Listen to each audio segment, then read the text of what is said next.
Filipinas dentro de cien años, or The Philippines a Century Hence, is arguably among the most eloquent essays written by Jose Rizal.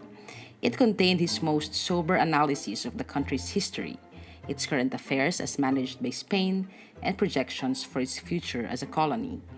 The essay was written and published in four parts between September 1889 to January 1890 through La Solidaridad. In this episode of Rizal on Air, let us talk about the social and political commentary that was written between the publication of Rizal's two novels, No Le Metangere and El Filibusterismo. I am Becal Porja. I am Aaron Maliari. I am Lee Candelaria. And I am Janet Rigindin Estelia. And you were tuned in to PODKAS, Conversations on Philippine History, Politics, and Society.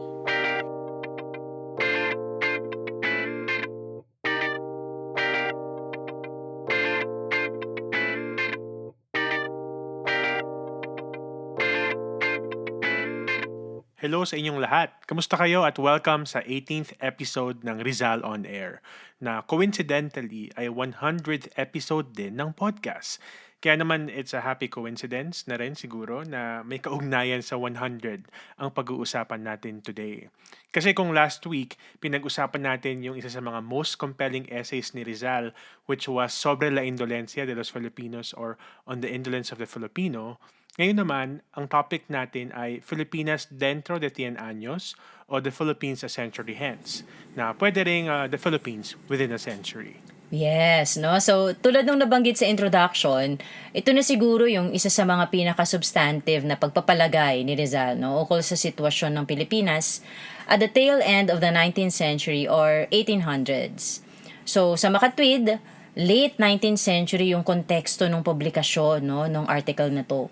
At kung babalikan natin, no, yung mga episodes natin on the 19th century, kasama na ang kilusang reforma, maaalala that in this period, while the colony was experiencing rapid growth in the economy, Spain was being overtaken, no, by other European empires with a relatively more modern economies. That's right. No, so alam naman natin that Spain, after its supremacy in the 16th century, 15th to the 16th century, primarily because of its acquisition of territories in the Americas, slowly found itself declining in the 1800s. No, so it started losing territories in the Americas, in the Caribbean, and the Philippines was among its last territories. And of course, kaalinsabay ng paghina ng Espanya ay yung paglakas nga ng ibang mga European powers, partikular na ng England, Germany, France, Holland, at syempre, ang United States, na ng mga panahon na ito ay bago at kalalayang bansa pa lamang mula sa Britanya. So pag binasa itong Philippines a Century Hence,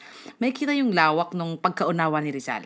Hindi lamang dun sa politika ng Pilipinas at Espanya, pero kahit yung current affairs ng Europa, ng Amerika at nung kanilang mga kolonya. Actually, no, kung isipin mo, sobrang bakit? Bakit may banggit siya sa Pacific territories like Polynesia, New Zealand, and so on? Parang ganun kalawak yung kaalaman ni Rizal about the world, no? So iba rin talaga si Rizal for his time. He really did his research, ika nga. So as mentioned, this article was a lengthy article that had to be published as a series consisting of 4 parts, no? And the first part, dito kumbaga nag-historicize si Rizal. Sabi niya nga sa unang bahagi ng essay na ito, and I quote, "In order to read the destiny of a people, it is necessary to open the book of its past." So again, as a historian, it's like, thank you, Rizal. So, he explained in historical terms what the colonization did to the Philippines and to her people. At yung analysis niya dito is actually very consistent sa analysis niya sa Sobre la Indolencia. Basically, ang sabi niya, upon the colonization of Spain, the Indios were forced to dedicate themselves to the conquest and ambition of Spain. So in the process, the Filipinos gradually lost their ancient traditions.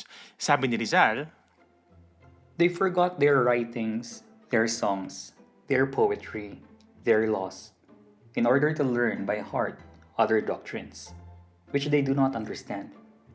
Other ethics, other tastes, different from those inspired in their race by their climate and their way of thinking.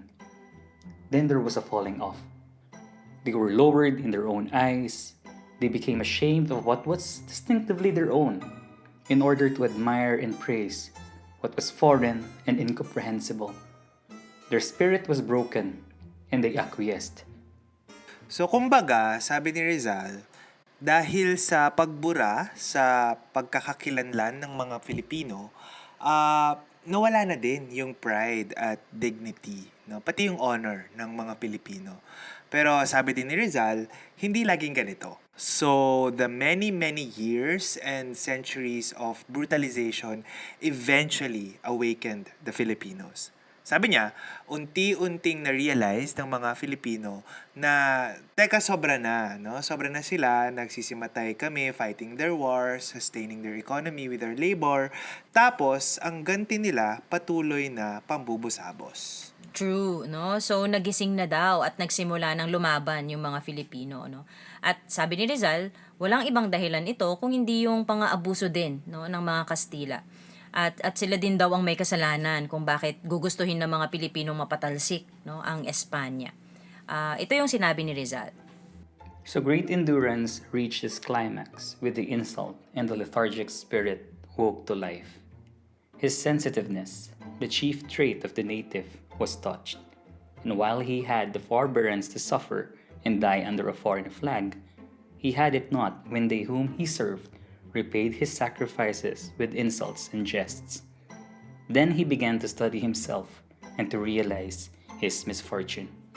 Those who had not expected this result, like all despotic masters, regarded as wrong every complaint, every protest, and punished it with death, endeavoring thus to stifle every cry of sorrow with blood, and they made mistake after mistake. So, ang tanong, sabi ni Rizal, ano na ang mangyayari? No, will Spain be able to keep the Philippines as a colony? So, interesting ding isipin tong tanong na to, no? At tingin ko, kung ako sa Espanya, medyo manginginig ako kasi nung mga panahon na to, pangit ang record ng Spain. When it comes to, kunyari, managing revolts and keeping their territories. I mean, around 80 years before Rizal wrote this, they lost Mexico, no? Tapos, tulad nung nabanggit kanina, sumunod yung iba nilang mga kolonya. So, sa second part ng The Philippines a Century Hence, eto mismo yung tanong na sinasagot ni Rizal. What will become of the Philippines within a century and will they continue to be a Spanish colony? So, to answer these questions, Rizal compared the situation between 100 to 200 years ago to when he was writing this essay. So, yun nga, late 1800s. So, sabi niya, nung una, initially, naniniwala pa yung mga Pilipino sa mga Kastila, nadala pa sila ng mga pangako, ng friendship, siguro pati na rin ng mga Catholic indoctrination.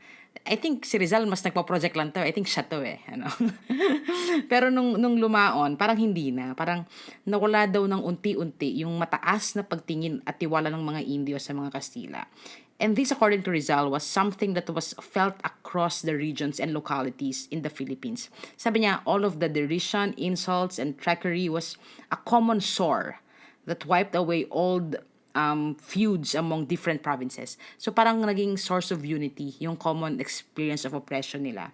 Kasi nga naman, parang pare-pareho yung karanasan ng mga Pilipino regarding, halimbawa, unjust and excessive taxation, without representation, persecution for speaking up, yung persisting poverty, at yung very corrupt implementation of the Spanish Penal Code. So, if the past and the present were like this, ano ang projections ni Rizal sa future?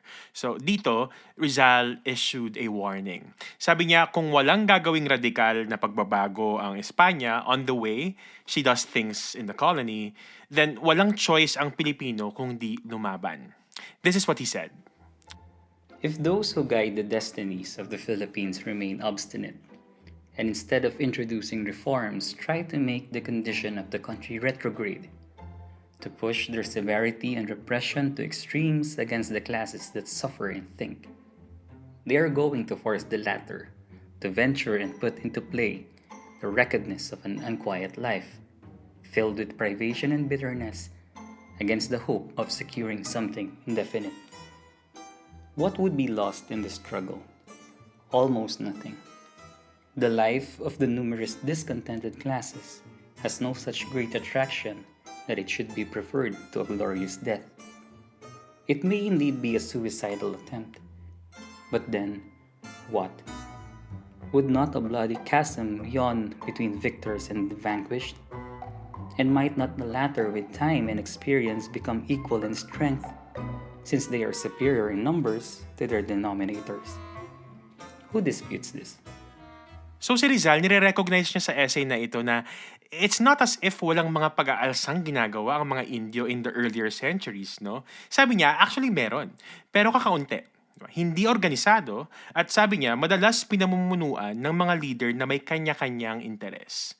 Pero, ngayon, sabi ni Rizal, iba na. No? Una, sabi niya, ngayon meron ng spirit of a nation, quote-unquote. And that was inspired by their common experience. Pangalawa, sabi rin niya, the Philippines already had an enlightened class na patuloy na lumalaki at nakikiugnay sa buong Pilipinas. So, madami pang mga binanggit si Rizal na mga factors na meron noong panahon niya na wala ngayon. So in short, Rizal was arguing that progress and modernity is inevitable and Spain should stop insisting on its old ways. Tama ka na, girl, parang ganon, di ba? So, sabi nga niya, for new men, a new social order. No? So, parang sinasabi niya sa Espanya na change will come at nasa inyo yan on how you want it to proceed. So, in the third part, Rizal was already telling Spain the way they should change things. Dito, he was differentiating between palliative and radical change. No? So, yung recommendations niya, una, free press. Sabi niya, Spain is governing the Philippines from Europe. And if you are governing a colony from such a distance, dapat malaya yung pamamahayag para mabilis at akmang makarating yung mga pangyayari sa kolonya sa mga nasa kapangyarihan. At pangalawa, representasyon sa Cortes. No, dito, sabi ni Rizal, what is the worst that could happen when Spain gives the Philippines representation in the courts? Sabi niya, kung mag-advocate man ang mga magiging representatives no ng Pilipinas sa Cortes ng separation, sabi ni Rizal okay lang 'yon. No, in fact mas maganda nga kasi they will do that in a forum kung saan makikita agad ng Espanya yung mga problema, so masusolusyonan agad, 'di ba? So dito makikita na si Rizal, naniniwala siya na yung hindi magandang pamamalakad sa Pilipinas ay partly dahil for the most part, no, hindi alam ng Espanya mismo, no, yung affairs talaga sa Pilipinas. Kumbaga yung Mother Spain, no, hindi niya nakikita kung ano yung nangyayari sa Pilipinas. So political reforms talaga yung recommendations ni Rizal, no. So ganito niya isinamarize yung kanyang sinabi. To recapitulate, the Philippines will remain Spanish if they enter upon the life of law and civilization, if the rights of the inhabitants are respected, if the other rights due them are granted, if the liberal policy of the government is carried without trickery or meanness, without subterfuge or false interpretations. So yung last part, it's actually very interesting. Kasi yung last part nung Philippine Century Hands, kasi yung bungad ni Rizal dito, sabi niya, history does not record in its annals any lasting domination exercised by one people over another of different race, of diverse usages and customs, of opposite and divergent ideals. I was very amused nung binabasa ko to.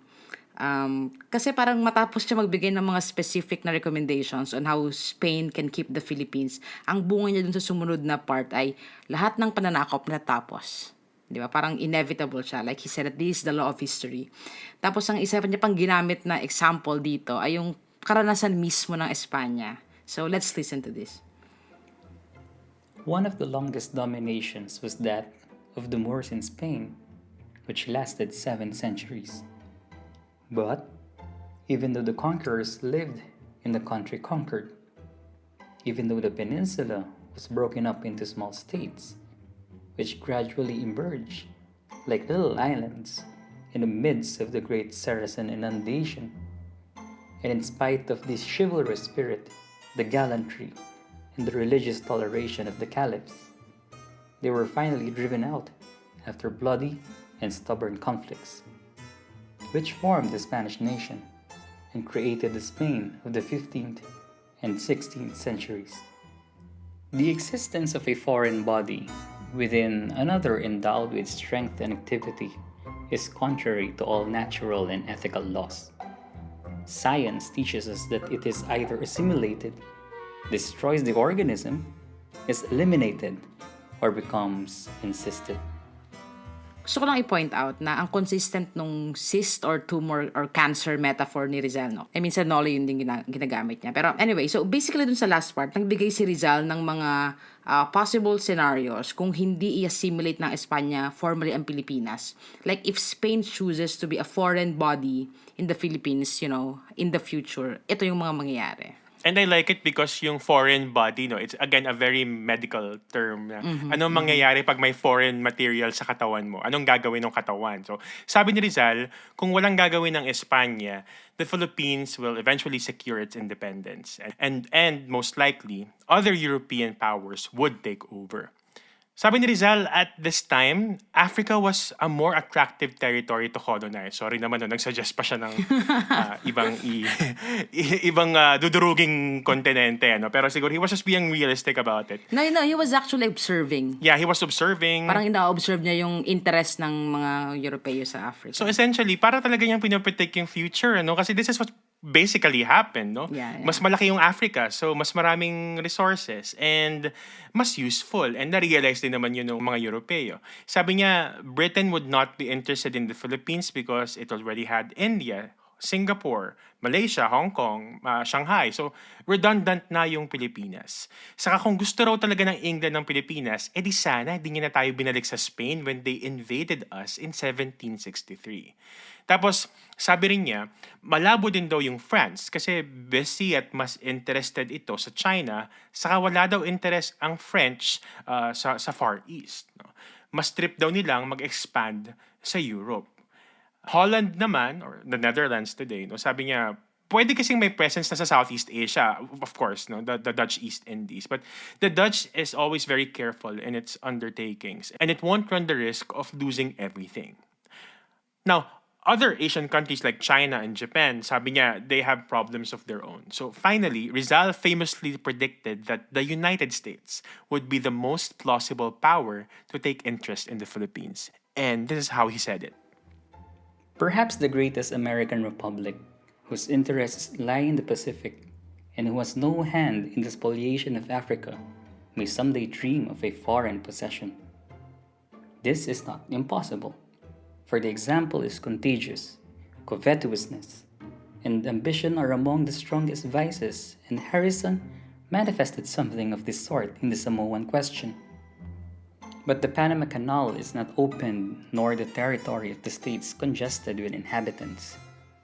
And in case she would openly attempt it, the European powers would not allow her to proceed, for they know very well that the appetite is sharpened by the first bites. North America would be quite troublesome rival if she should once get into business. Ang sharp din talaga ni Rizal, Sabi niya pa dito, should other foreign powers try to recapture the freedom that the Philippines had won, hypothetically, sabi niya, the Filipino people would certainly fight back. And we know na ito mismo yung nangyari less than 10 years since Rizal wrote the essay. The Philippines indeed won the independence. The United States took over. And the Philippines fought a long and brutal war against the Americans, but ultimately failed. Be that as it may, I think na dapat ma-appreciate natin itong The Philippines a Century Hence as Rizal warning Spain of the inevitable. In fact, ako nakikita ko to as Rizal giving Spain almost like an ultimatum. No? So I think if we are to read this alongside other indications that Rizal was already becoming radicalized at this time, obvious that Rizal was really warning Spain of what was to come. Kaya rin talaga ang ganda ng article na to, no? Kasi ang dami niyang sinasabi about the realities of the time and what will happen in the future. So, sana basahin ng ating mga tagapakinig yung buong Philippines a Century Hence. But for now, that's it for this episode. At sana may natutunan kayong bago. If you have comments and questions, please let us know through our social media accounts. We are on Facebook, Twitter, Instagram, and we're also on YouTube. Catch up on our episodes for this season by following us on all streaming apps like Spotify, Apple Podcasts, Google Podcasts, and Anchor. And next week, pag-uusapan naman natin yung sunurat ni Rizal sa mga kababaihan ng Malolo. So, ibang area ulit yan. So, thank you for joining us and as always, have a good day.